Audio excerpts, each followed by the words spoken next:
पूरे शहर पर रातों रात हथियार बंद हमलावरों का कब्जा हो चुका था। हर तरफ गोलियों की आवाज़ थी और शहर से बाहर निकलने का कोई रास्ता नहीं बचा था।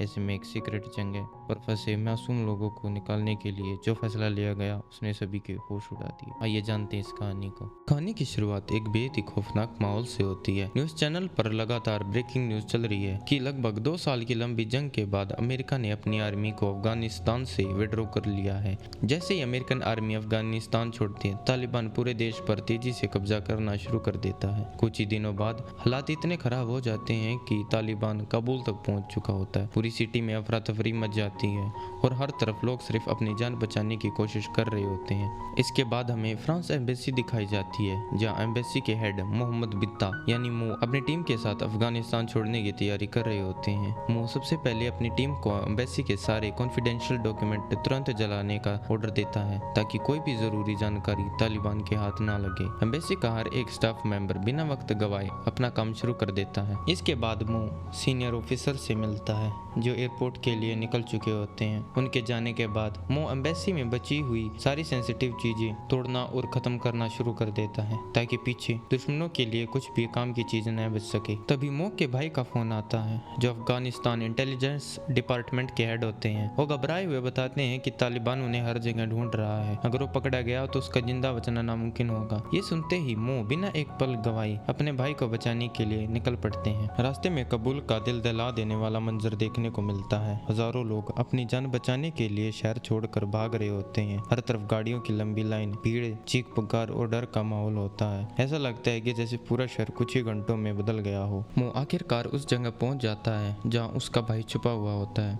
लेकिन जैसे ही दोनों वहां से निकलते हैं तालिबान के लड़के वहां भी पहुंच जाते हैं। वो मो के एक दोस्त को गोली मारकर वहीं ढेर कर देते हैं। ये सब इतनी जल्दी होता है कि किसी को संभलने का मौका ही नहीं मिलता। इसके बाद मो अपने भाई को लेकर किसी तरह वहां से बचकर निकलता है। एम्बेसी की तरफ लौटते वक्त भी उनका सफर आसान नहीं होता। कबूल की लगभग हर सड़क पर तालिबान का कब्जा होता है, हर जगह चेकिंग चल रही होती है। मो अपनी हिम्मत और समझदारी की मदद से हर मुश्किल को पार करते हुए किसी तरह एम्बेसी पहुंच जाता है, लेकिन एम्बेसी के बाहर का मंजर देखकर मो भी हैरान रह जाता है। तालिबान ने एम्बेसी के मेन गेट को घेर रखा होता है और बाहर लगभग 500 रिफ्यूजी जमा होते हैं। इनमें औरतें और बच्चे और कुछ फॉरेनर रिपोर्टर्स भी शामिल होते हैं जो किसी तरह अपनी जान बचाकर एम्बेसी के अंदर जाना चाहते हैं। मो तालिबान से बात करके किसी तरह एम्बेसी के अंदर पहुंच जाता है। इस दौरान हमें एम्बेसी का सीसीटीवी कंट्रोल रूम दिखाया जाता है। कैमरे में नजर आता है कि फीमेल रिपोर्टर तालिबान से सवाल पूछने की कोशिश करती है, लेकिन तालिबान उसका कैमरा तोड़ देते हैं और हवा में फायरिंग शुरू कर देते हैं। फायरिंग की आवाज सुनते ही वहां मौजूद रिफ्यूजी पूरी तरह घबरा जाते हैं और सभी डर जाते हैं। ये सीन साफ दिखाता है कि कबूल में अब लोगों की जान की कोई कीमत नहीं बची। ये सब देखकर मो तुरंत अपने हेड को कॉल करते हैं और बाहर का खतरनाक हालात के बारे में बताते हैं। काफी देर की बातचीत के बाद उन्हें सभी रिफ्यूजीज को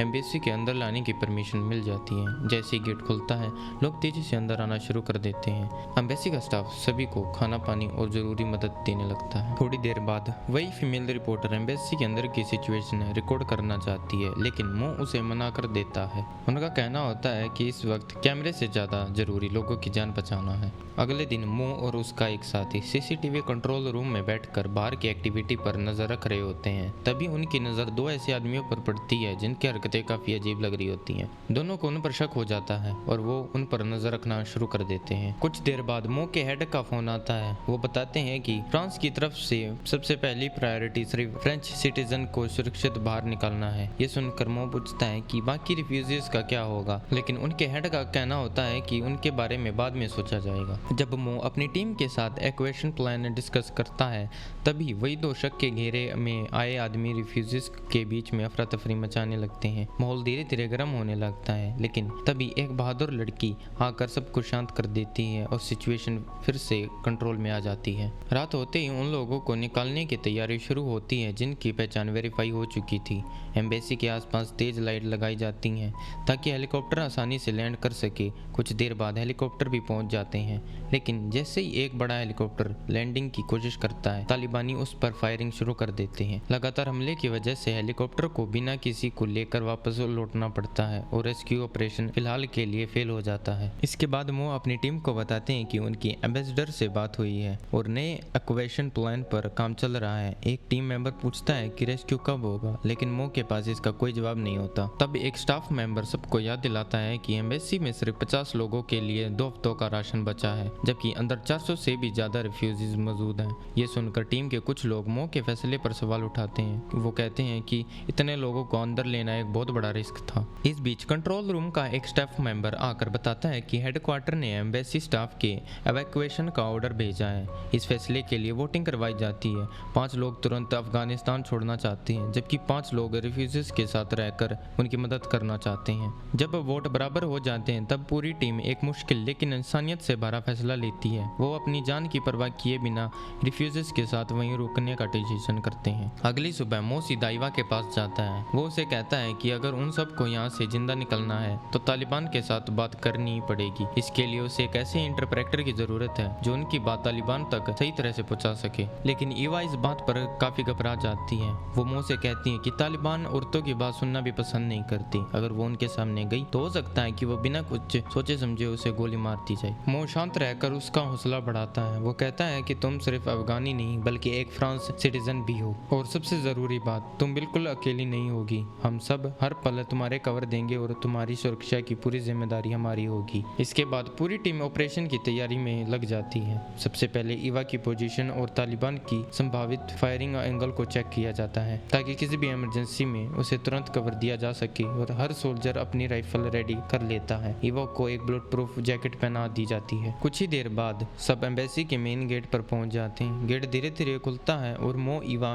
के साथ बाहर निकलता है। ऊपर एम्बेसी की बिल्डिंग पर खड़ी पूरी टीम अपनी गन के साथ रेडी रहती है। अगर तालिबान की तरफ से जरा सी भी गड़बड़ होती है तो वो तुरंत फायरिंग करके मो और ईवा को कवर देने वाले थे। ईवा मो की हर बात तालिबान की लैंग्वेज में ट्रांसलेट करती रहती है। तभी तालिबान का एक सीनियर कमांडर वहां आ जाता है और सीधा मो से बात करना शुरू कर देता है। मो उसे कहता है कि एम्बेसी के अंदर मौजूद लोगों को एयरपोर्ट तक सुरक्षित पहुंचना है। कमांडर तुरंत पूछता है कि अंदर मौजूद अफगान लोगों का क्या होगा।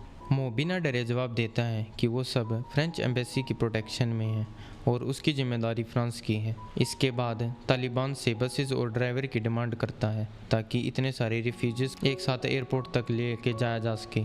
पहले तो कमांडर इस बात से साफ इनकार कर देता है, लेकिन कुछ देर बाद वो मो और ईवा को अपने साथ थोड़ा अलग ले जाता है। वहाँ जाकर वो पूछता है कि उन्हें कितनी बसेस चाहिए और कब तक चाहिए। मो तुरंत जवाब देता है कि उन्हें 12 बसेस चाहिए और वो भी सिर्फ 1 घंटे के अंदर। कमांडर कुछ देर सोचने के बाद कहता है कि फ्रांस सिटीजन तो अफगानिस्तान छोड़ सकते हैं, लेकिन अफगानी रिफ्यूजीज को यहीं रुकना होगा।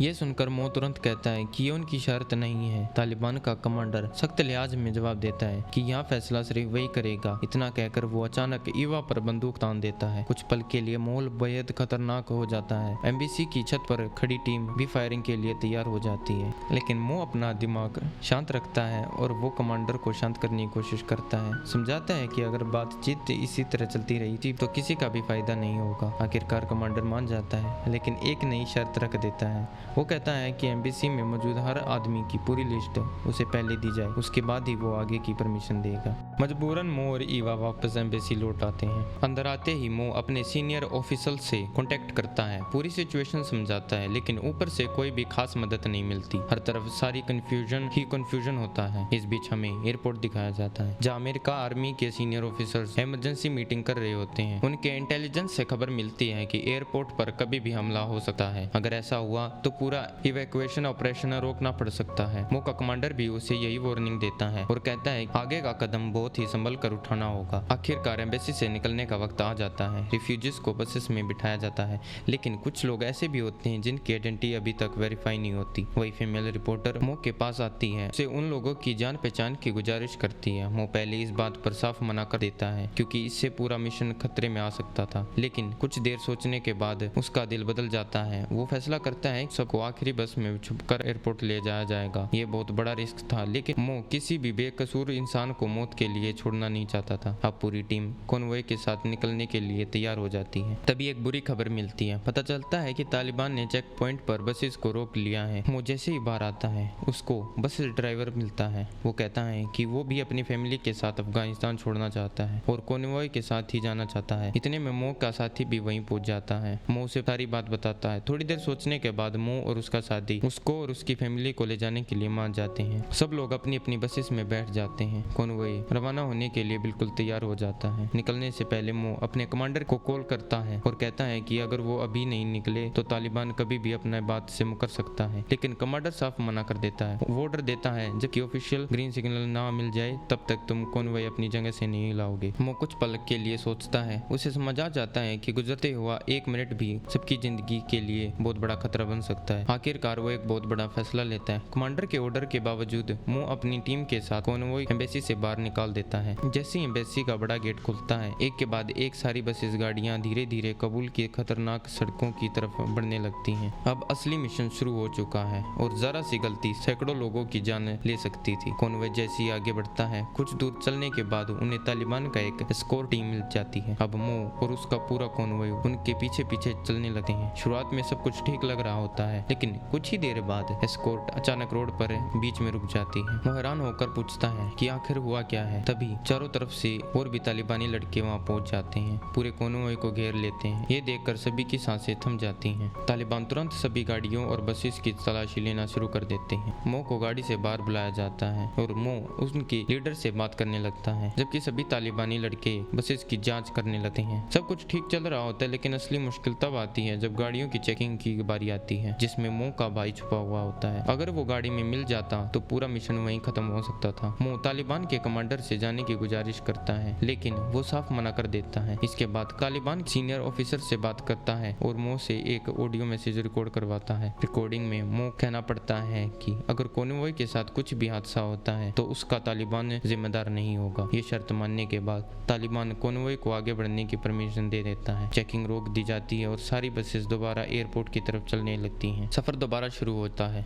लेकिन कुछ दूर जाने के बाद कॉन्वॉय के मोबाइल फोन और इंटरकॉम सिस्टम अचानक काम करना बंद कर देते हैं। अब एक बस का दूसरी बस से कोई कांटेक्ट नहीं हो पाता। इस दौरान एक तालिबानी गाड़ी उसका रास्ता रोक लेती है। तालिबानी लड़के मुंह से सख्त लिहाज में पूछताछ करते हैं। कुछ मिनट की ताक तनाव बना रहता है, लेकिन आखिरकार वो कॉन्वॉय को जाने देते हैं। सभी गाड़ियां फिर से एयरपोर्ट की तरफ बढ़ने लगती हैं, लेकिन तभी सबसे आखिरी बस रोड पर लगे एक बोर्ड पर फंस जाती है। कम्युनिकेशन पहले ही बंद हो चुका था, इसलिए वो बस बाकी कॉन्वॉय से अलग हो जाती है। आगे निकले हुए लोगों को इस बात का बिल्कुल अंदाजा नहीं होता। बाकी कॉन्वॉय किसी तरह एयरपोर्ट के मेन गेट तक पहुंच जाते हैं। मौके कॉन्वॉय को देखते ही गेट खोल दिया जाता है। एक एक करके सारी गाड़ियां और बसेस एयरपोर्ट के अंदर दाखिल हो जाती हैं। अंदर पहुंचने के बाद मो अपने कमांडर से मिलता है। तभी सबको पता चलता है कि कॉन्वॉय की आखिरी बस अभी तक एयरपोर्ट नहीं पहुंची। ये सब सुनकर सबके चेहरे पर चिंता साफ नजर आने लगती है। दूसरी तरफ हमें वही लोग दिखाए जाते हैं जो उस आखिरी बस में थे। अब वो अपनी जान बचाने के लिए